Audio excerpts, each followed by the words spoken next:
नमस्कार, आप देख रहे हैं डॉक्टर साहिब आपके साथ मैं हूं मुस्कान दर्शकों। आज के इस एपिसोड में हम बात करेंगे टूथ सेंसिटिविटी के बारे में। हम कई बार ऐसा देखते हैं कि बहुत सारे लोग अगर ठंडा या कुछ गर्म खाते हैं तो उनके दांतों में एक झनझनाहट सी होती है, एक दिक्कत आने लगती है और काफ़ी दांतों में है जो तकलीफ भी होता है इससे।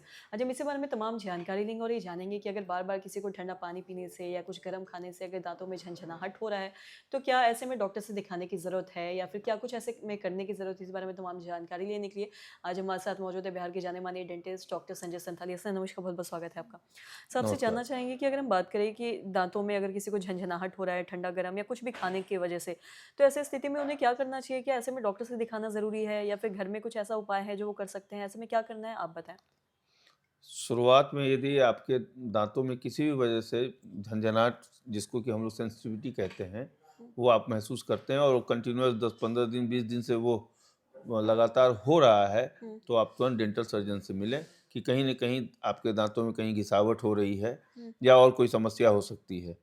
और देखने के बाद यदि आपके दाँत में घिसावट हो रही है, तो उसका कारण है कि आप खाना बहुत तेज़ी से खाते हैं, चबाते बहुत तेज़ी से हैं, ठंडा तुरंत कोल्ड ड्रिंक्स पी लिए, उसके बाद तुरंत चाय पी लिए, कॉफ़ी पी लिए, तो थर्मल कंडक्टिविटी की वजह से भी जो है ये प्रॉब्लम होती है। हुँ, और सबसे ज़्यादा समस्या जो होती है कि आप जो ब्रश करते हैं, माने एशियंस में ये बहुत बड़ा प्रॉब्लम है कि जो लोग ब्रश करता है तो कई महीनों तक एक ही ब्रश को यूज़ करते रहता है। हुँ, तो सबसे पहले आप जो भी ब्रश करते हैं, उसका ब्रिसल जैसे ही लगे कि थोड़ा-सा मुड़ने लगा है, तो उसको तुरंत चेंज करें।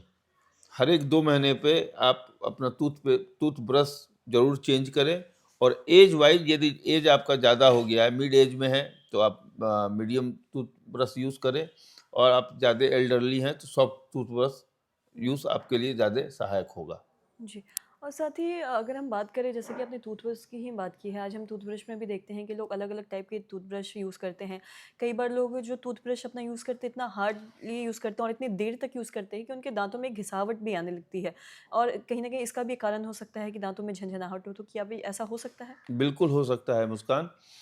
एक तो हार्ड टूथब्रश यूज़ एकदम नहीं करना चाहिए और अमूमन लोग जो है एक ही चीज़ को बार-बार जो है टूथपेस्ट और टूथब्रश करते हैं और लगातार घिसते रहते हैं, तो ऑब्वियस है कि कोई भी कड़ी चीज़ बार-बार किसी सतह पर रगड़ी जाएगी तो वहाँ घिसावट होगी। हुँ, तो उसके वजह से एक्सट्रूजन होता है और एक लेवल के बाद यदि घिसावट होती है तो दाँत में फिर झनझनाहट होने लगती है। हुँ, तो उसके लिए फिर डिसेंसिटाइज़र पेस्ट वगैरह है जो कि धीरे-धीरे एक सेकेंडरी लेयर वहाँ पे फ़ॉर्म करते हैं और उस सेकेंडरी लेयर फ़ॉर्म करने से क्या होता है कि जो ट्यूब्यूल्स है, जो दाँत में जो छोटे-छोटे छिद्र हो जाते हैं, माइक्रो छिद्र जो नेकेड आई से नहीं दिखते हैं, लेकिन माइक्रो पोर्स हो जाते हैं, तो वो जिस पेस्ट से धीरे-धीरे उस पोर को वो भर देता है, तो वो समस्या धीरे-धीरे कम होने लगती है। जी।